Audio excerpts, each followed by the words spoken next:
الحمد لله نحمده ونستعينه ونستغفره ونعوذ بالله من شرور أنفسنا ومن سيئات أعمالنا من يهده الله فلا مضل له ومن يضلله فلا هادي له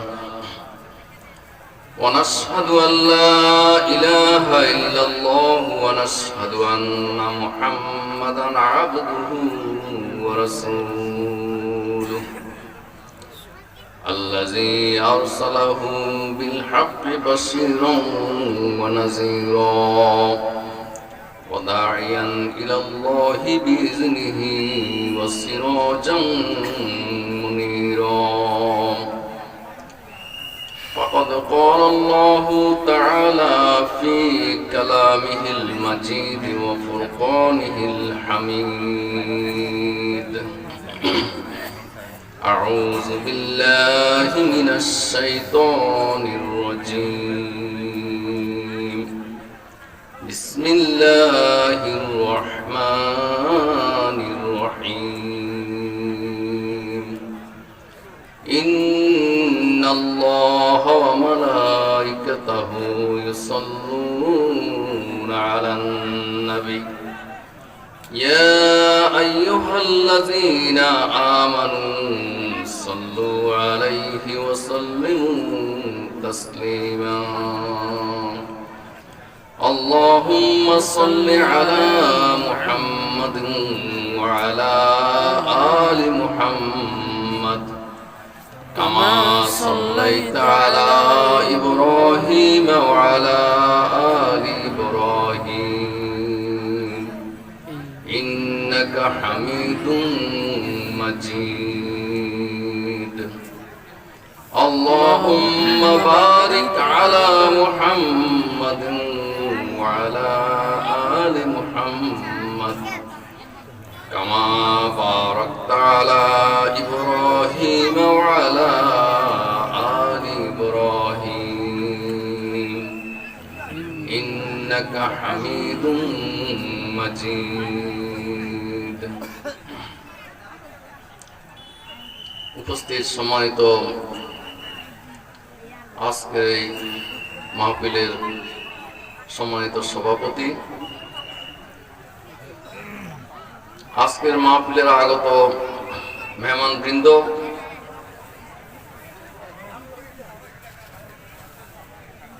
দাওয়াতপ্রাপ্ত মেহমান জনাব হযরত মাওলানা মাহমুদুল হাসান, সুদূর রাজশাহী থেকে তিনি ইনশাআল্লাহ আমাদের মাঝে উপস্থিত হবেন। হযরত মাওলানা ইয়াসিন করিম এ এলাকারই সন্তান, তিনি আমাদের মাহফিল স্থলে উপস্থিত রয়েছেন। আলোচনার কিছুক্ষণ আগে যিনি পেশ করেছেন মাওলানা ইকবাল হোসেন জিহাদি, অত্যন্ত সারগর্ভ আলোচনা করেছেন।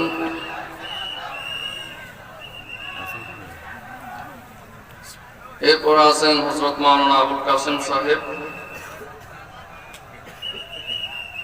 আজকের এই মাহফিলে আরো মেহমানবৃন্দ উপস্থিত রয়েছেন।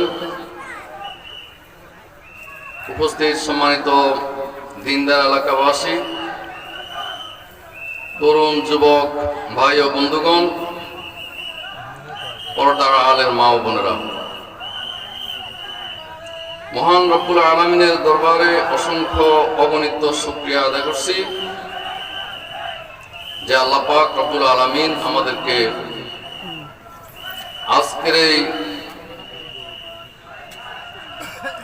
মহতী মাহফিলে একত্রিত হওয়ার তৌফিক দান করেছেন।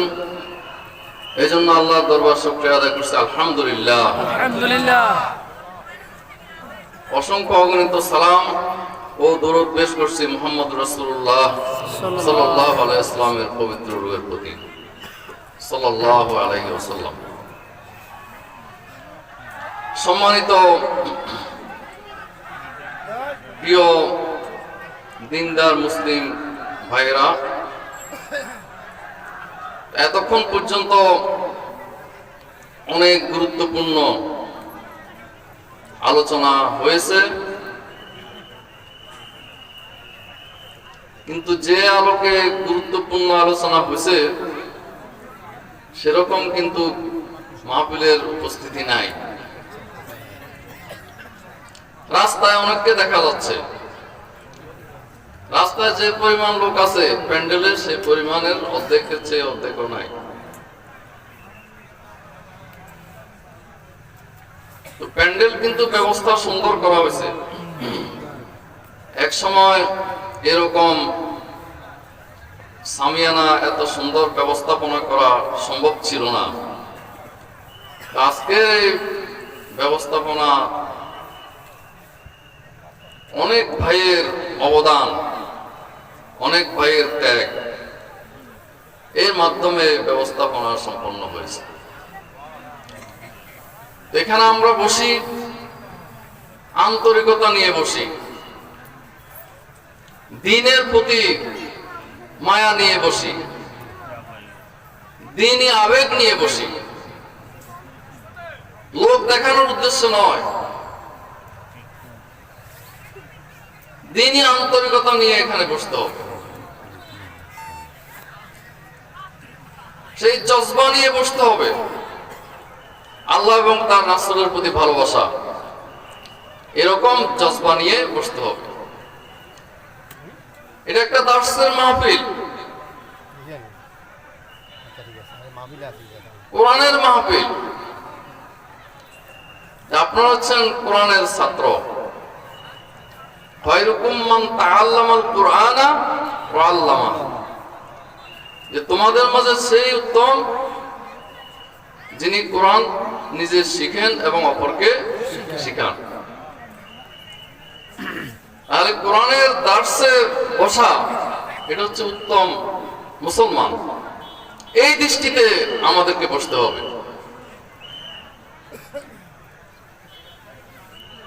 আপনি অনেক কিছু জানেন, কিন্তু তারপরেও আপনি হয় আলেম হতে হবে, নাহলে শিক্ষার্থী হতে হবে।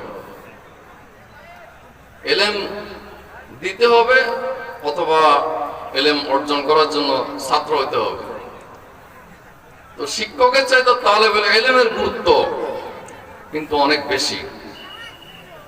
তালেবে ইলমের গুরুত্ব, যে শিক্ষার্থী তারও কিন্তু গুরুত্ব কম নয়। এই মাঝে দিয়ে যে ভাইরা আছেন সবাই আগে আসেন, আরেকটু আগে আসেন,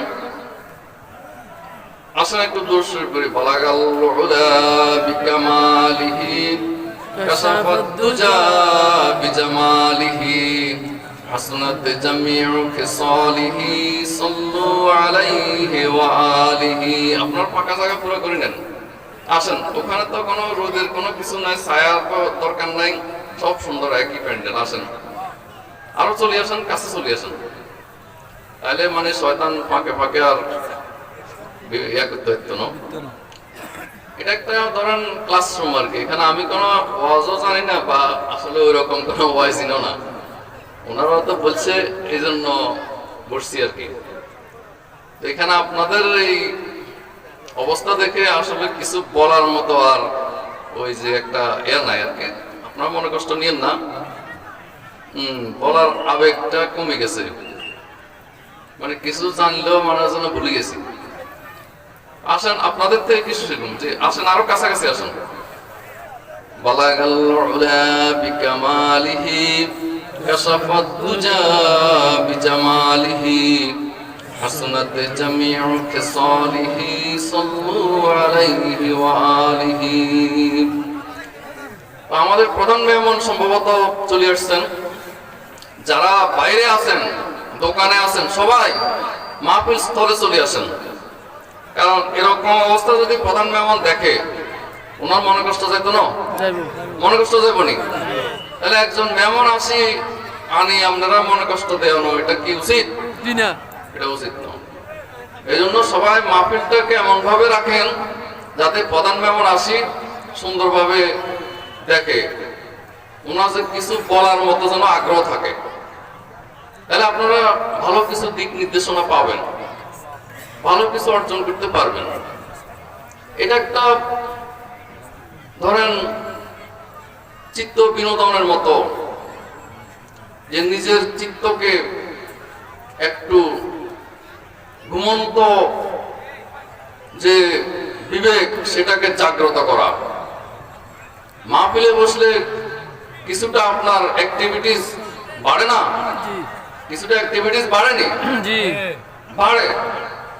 এই মাহফিল থেকে যাওয়ার পর যদি আগামীকাল থেকে আপনার জীবনের পরিবর্তন আসে, তাহলে বোঝা যাবে যে আজকের মাহফিল সার্থক হয়েছে। আর যদি আপনার কোনো পরিবর্তন না আসে আগের মতোই, তাহলে মাহফিলের কোনো সার্থকতা নাই। সমস্যা তো অনেক। মাহফিলের প্রয়োজন শেষ হয়ে যায় না। আমাদের ভিতর সমস্যা আছে। যদি সমস্যা না থাকতো তাহলে কি প্রতিদিন এত লোক কি আহত নিহত হইতো? সমস্যা আছে বিধায় তো এটা হচ্ছে। তারপরে দেখেন চুরি, ছিনতাই, ডাকাতি, চাঁদাবাজি এগুলো চলতেছে না? চলতেছে কিনা? তাহলে মাহফিলের প্রয়োজনীয়তা আছে না? আছে। মাহফিল হচ্ছে আপনাদের ভিতরে আমাদের ভিতরে কিছু যে মনের ভিতরে যে ঘুমন্ত যে বিবেক সেটাকে জাগ্রত করার জন্য। শুধু কি ওয়াইজিনটার কি শিখান, না ওয়াইজিন নিজেও শিখেন? যিনি ওয়াজ করেন তিনি নিজেও কি শিখেন? শুধু ছাত্রদেরকে শিখান, না শিক্ষকও শিখেন? শিক্ষকও শিখেন, দুটাই। শুধু যে ওনাকে স্টেজে দাঁড়া করেছে উনি কি বেশি শিক্ষিত, না ছাত্রের ভিতরে অনেক শিক্ষিত লোক আছে? আছে না ছাত্রের ভিতরে? হয়তো আমার চাইতে আরো অনেক বড় বড় জ্ঞানী লোক নিচে বসে রয়েছে, কেউ চিনে না তাকে। এটা হচ্ছে একটা চর্চা। এই চর্চা অব্যাহত থাকুক। এটা কিন্তু যারা দিন বিরোধী, যাদের চুলকানি আছে তাদের কিন্তু সহ্য হয় না। তারা চায় না যে এরকম মাহফিল অব্যাহত থাকুক, কোরআনের আওয়াজ অব্যাহত থাকুক, কোরআনের আওয়াজ চলতে থাকুক। এটা কি আপনারা চান? তাহলে মাহফিল খালি প্যান্ডেল দিলে হবে না, প্যান্ডেল পুরা লোক জমজমাট হতে হবে। খালি আয়োজন করলে হবে না, আয়োজনে সবাই এসে একেবারে জমজমাট ভাবে আন্তরিকতার সাথে সবাই বসে দেখতে হবে। এটা মন থেকে আসতে হবে। মন থেকে আপনার আল্লাহ এবং তার রাসূলের প্রতি ভালোবাসা আসতে হবে। قُلْ إِن كُنتُمْ تُحِبُّونَ اللَّهَ فَاتَّبِعُونِي يُحْبِبْكُمُ اللَّهُ وَيَغْفِرْ لَكُمْ ذُنُوبَكُمْ وَاللَّهُ غَفُورٌ رَحِيمٌ। আল্লাহ পাক রব্বুল আলামিন বলেন, হে নবী আপনি বলে দিন যে তোমরা যদি আল্লাহর ভালোবাসা পেতে চাও তাহলে আমি নবীর অনুসরণ করো, তাহলে আল্লাহ তোমাদেরকে ভালোবাসবেন এবং তোমাদের গুনাহ খাতাগুলো ক্ষমা করে দিবেন, এবং আল্লাহ হচ্ছেন ক্ষমাশীল ও দয়াময়। তাহলে রাসূলের ইত্তেবা অনুসরণ করতে হবে। নিয়তের খলুসিয়াত লাগবে, মনকে একেবারে উজাড় করে দিতে হবে। ইন্না সলাতি ওয়া নুসুকি ওয়া মাহইয়ায়া ওয়া মামাতি লিল্লাহি রাব্বিল আলামিন। নিশ্চয় আমার সালাত, আমার কুরবানি, আমার হায়াত, আমার মওত সবকিছু সেই মহান রবের জন্য যিনি সারা বিশ্বের প্রতিপালক। সকল কিছু কার জন্য? আল্লাহর জন্য। সব কিছু আল্লাহর জন্য। ইয়াকা না'বুদু ওয়া ইয়াকা নাস্তাঈন। এটা নামাজে পড়েন না? জি। ইয়াকা না'বুদু ওয়া ইয়াকা নাস্তাঈন, আমরা একমাত্র তোমারই ইবাদত করি, তোমারই কাছে সাহায্য প্রার্থনা করি, আর কারো কাছে নয়। এজন্য প্রত্যেকটি মানুষকে, প্রত্যেকটি বান্দাকে আল্লাহকে একমাত্র রব হিসেবে মেনে নিতে হবে। আল্লাহকে যদি রব হিসেবে মেনে নেন, তাহলে আপনি আর কোন ধরনের ব্যক্তি পূজার দিকে আপনি আর ধাবিত হতে পারেন না। মানুষকে ভালোবাসবেন ঠিক আছে, সেটার একটা সীমাবদ্ধ রূপ আছে, সেটা আল্লাহর উপরে নয়। শেখ মুজিবুর রহমান, জিয়াউর রহমান, ডাক্তার শফিকুর রহমান, কাউকেই ভালোবাসার মাত্রাটা আল্লাহর উপরে যেতে পারবে না, তাহলে সেটা অন্ধ ভালোবাসা পরিণত হবে। একমাত্র আপনাকে ভালোবাসতে হবে, আল্লাহকে ভালোবাসতে হবে। আল্লাহর পর হচ্ছে কার স্থান? রাসূল মুহাম্মদ রাসূলুল্লাহ সাল্লাল্লাহু আলাইহি ওয়াসাল্লাম স্থান। এটা হচ্ছে ভালোবাসার দাবি,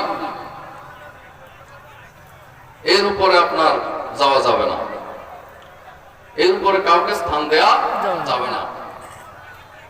এটা প্রত্যেক মুসলিম একমাত্র আল্লাহকে ইলাহ হিসেবে, রাসূলকে একমাত্র নেতা হিসেবে মেনে নিতে হবে। যদি আপনি আল্লাহকে ইলাহ হিসেবে মেনে নেন, আল্লাহর সকল কিছু বিধিবিধান সবকিছুকে আপনার মেনে নিতে হবে। রাসূলকে যদি একমাত্র রাসূল হিসেবে মেনে নেন, তাহলে তার জীবনের আদর্শ সকল কিছুকে মেনে নিতে হবে। তাহলে আল্লাহ পাক রব্বুল আলামিন আমাদেরকে শহীদের সওয়াব দান করবেন। সুবহানাল্লাহ। মান তামাসসাকা সুন্নতি ইনদা ফাসাদ উম্মতি ফালাহু আজরু মিয়াত শহীদ। সুবহানাল্লাহ। রাসূল সাল্লাল্লাহু আলাইহি ওয়াসাল্লাম বলেছেন, যে ব্যক্তি আমার সুন্নাহকে আঁকড়ে ধরবে, আমার সুন্নাহ মানে কি? সুন্নাহ মানে রাসূলের আদর্শ, এই দ্বীনি ব্যবস্থা, পুরো জীবন ব্যবস্থা, এই সুন্নাহকে যে আঁকড়ে ধরবে, ফালাহু আজরুশ শহীদ, তাকে শহীদের সওয়াব দেওয়া হবে। সুবহানাল্লাহ। উম্মতের ফাসাদের যুগে। আর অন্য রাওয়ায়াতে আছে যে ফালাহু আজরু মিয়াত শহীদ, তাকে 100 শহীদের সওয়াব দেওয়া হবে। সুবহানাল্লাহ। তাহলে 1 শহীদের সওয়াব তো অনেক বিশাল। তাহলে রাসূলের সুন্নাহ আঁকড়ে ধরা বর্তমান যুগে কি সহজ না কঠিন? কঠিন। কঠিন না? কঠিন। কোন শর্টকাট পদ্ধতি নাই, কোন শর্টকাট পদ্ধতি নাই। একটু মসজিদে বসে কতক্ষণ কিতাব পড়লেন, আর কতক্ষণ এদিক সেদিক করলেন, আর ওজনে কম দিলেন, মাপে কম দিলেন, বা ওয়াদা ভঙ্গ করলেন, আরো ইসলাম বিরোধী, দিন বিরোধী যা কিছু করলেন, এই পদ্ধতি থেকে নাজাত পাওয়া যাবে না। নাজাত পাওয়ার কোন শর্টকাট পদ্ধতি নাই, কঠিন পদ্ধতি। যদি শর্টকাট পদ্ধতি থাকতো, তাহলে নবী মুহাম্মদ রাসূলুল্লাহ সাল্লাল্লাহু আলাইহি ওয়াসাল্লামকে ময়দানে যেতে হতো না, তায়েফের ময়দানে রক্ত দিতে হতো না, উহুদের ময়দানে রক্তাক্ত হতে হতো না, সাহাবায়ে কেরামকে জীবন দিতে হতো না। উহুদের ময়দানে একজন সাহাবী প্রশ্ন করলেন, আরাইতাইন কুতিলতু ফাইনানা ক্বালা ফিল জান্নাহ ফালকাত তামারাতুকুন্না ফি ইয়াদিহি সুম্মা ক্বাতালা হাত্তা কুতিলা।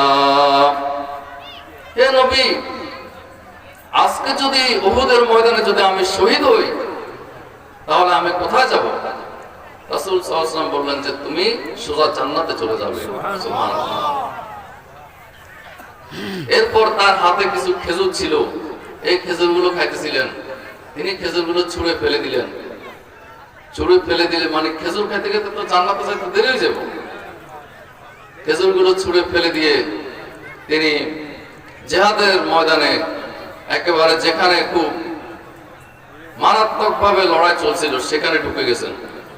যতক্ষণ পর্যন্ত না শাহাদাতের পেয়ালা পান করছেন, ততক্ষণ পর্যন্ত তিনি লড়াই চালিয়ে গেছেন।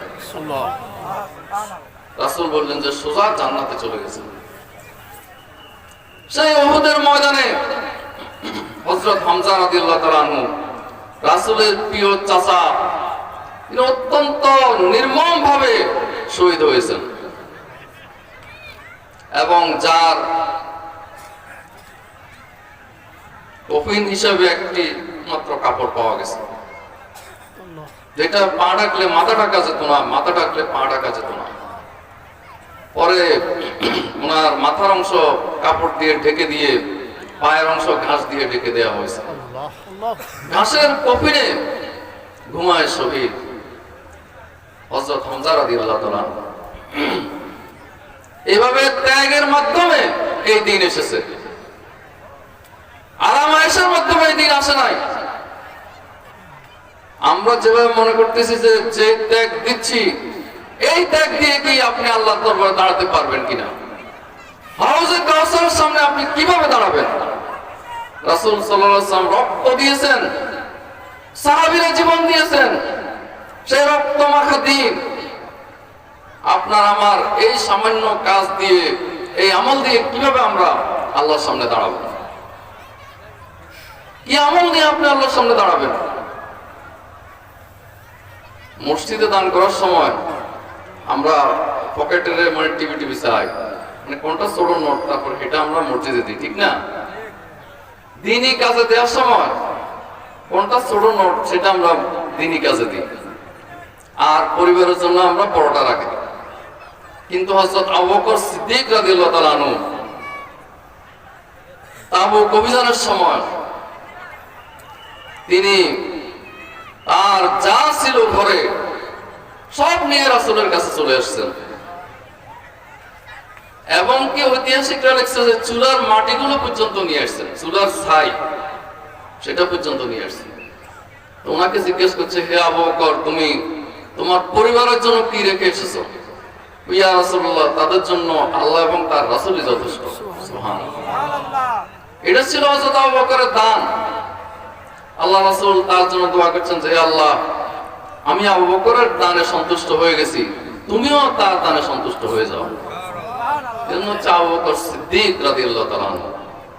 হযরত ওমর ফারুক, তিনি তার সম্পদের অর্ধেক নিয়ে আসছেন। হযরত ওসমান গনি 10,000 সৈন্যের সকল ধরনের খরচ যা কিছু দরকার সব কিছু দিয়েছেন। এভাবে সাহাবীরা অকাতরে দান করেছেন। নিজেরা তো জিহাদে গেছেন। আমাদের এখন কেউ চাইলে কয় যে কিয়া আর টিয়া দিতাম নয় গায়ে খাড়ো, এরকম হয়নি অনেকে। কিন্তু এমএর কিন্তু টাকা আছে, এমএর পকেটের এমন ভাবে ধরে রেখেছে যে মানে কোনো পকেট তুমি কোনো বাইরে যায় না। কেউ কেউ আছে যে পাওনা টাকাও দিত চায় না। এক লোকে এরকম পাওনা টাকা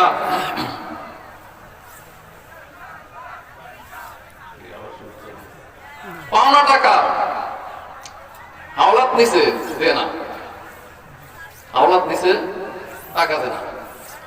এখন কয় কিরে ভাই টাকা দেন না, কয়েছে সময় হইলে দিন, আবার আরেকদিন দেন না, সময় হইলে দিন। পরে একদিন দেখা যাচ্ছে মেয়ের পকেটে টাকা আছে, কিরে ভাই যত পকেটে টাকা আছে দেন না। আসলে কি জানি আর কাছে মানে কারোর টেয়া দিতাম মনে করে না, মানে টেয়া দিলে আমার কমি জানি, মানে এমএর কাছে মনে করে না যে টেয়া দিবে। এই যে একটা অভ্যাস, আসলে কি টাকা কি আপনার স্থায়ী হবে? আপনার সম্পত্তি স্থায়ী হবে? হবে না। এই সম্পত্তি আপনাকে স্থায়ী করবে? করবে না। কিন্তু আমরা দিনের কাজে সময় শ্রম আমরা দিই না, অথচ আল্লাহ পাক রব্বুল আলামিন আমাদেরকে দিনের কাজে, এই জিহাদের কাজে সময় এবং শ্রম দেওয়ার জন্য, জানমাল দিয়ে লড়াই করার জন্য ঘোষণা দিয়েছেন। ইয়া আইয়ুহাল্লাযীনা আমানু হাল আদুল্লুকুম আলা তিজারাতিন তুনজিকুম মিন আযাবিন আলীম তু'মিনুনা বিল্লাহি ওয়া রাসূলিহি ওয়া তুজাহিদুনা ফি সাবিলিল্লাহি বিআমওয়ালিকুম ওয়া আনফুসিকুম যালিকুম খায়রুল লাকুম ইন কুনতুম তা'লামুন। হে ইমানদারগণ, তোমাদেরকে কি এমন একটা ব্যবসার সন্ধান দেব না যা তোমাদেরকে পরকালের কঠিন আযাব থেকে রক্ষা করবে। আর তা হচ্ছে যে তোমরা আল্লাহ এবং তার রাসূলের প্রতি ঈমান আনবে এবং আল্লাহর রাস্তায় লড়াই করবে জান এবং মাল দিয়ে। এটাই তোমাদের জন্য উত্তম কল্যাণকর যদি তোমরা বুঝতে পারো। তাহলে জান মাল দিয়ে, প্রথমে বলেছে মালের কথা, তারপর বলেছে জানের কথা। কিন্তু কিছু লোক বের হতে চায় না, তাদেরকে ধমক দিয়ে বলা হয়েছে, ইয়া আইয়ুহাল্লাযীনা আমানু মা লাকুম ইযা কিলা লাকুম ইনফিরু ফি সাবিলিল্লাহি সাফালতুম ইলাল আরদ আরাদিতুম বিল হায়াতিদ দুনিয়া মিনাল আখিরাহ ফামা মাতাউল হায়াতিদ দুনিয়া ফিল আখিরাতি ইল্লা কলিল।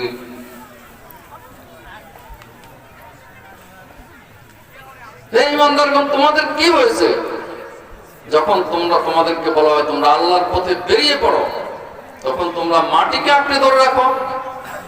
ছাগলটা ফুটা দিই ধরে রাখে। ছাগল কিরকম, সে সামনের দিকে যাইতে চায় না, শেষায় নিতে হয়। এটা হচ্ছে ছাগলের স্বভাব। এরকম মাটিকে কামড়ে ধরে রাখো, মানে দুনিয়াকে কামড়ে ধরে রাখো। তোমরা কি তাহলে আখিরাতের সেই অনন্ত জীবনের তুলনায় দুনিয়ার জীবনকে অধিক পছন্দ করে নিয়েছো? তবে তোমরা জেনে রাখো, আখিরাতের সেই নাজ ও নিয়ামতের তুলনায়, জান্নাতের সেই নাজ নিয়ামতের তুলনায় দুনিয়ার জীবনের সাজ সরঞ্জাম একেবারে সামান্য, খুবই নগণ্য।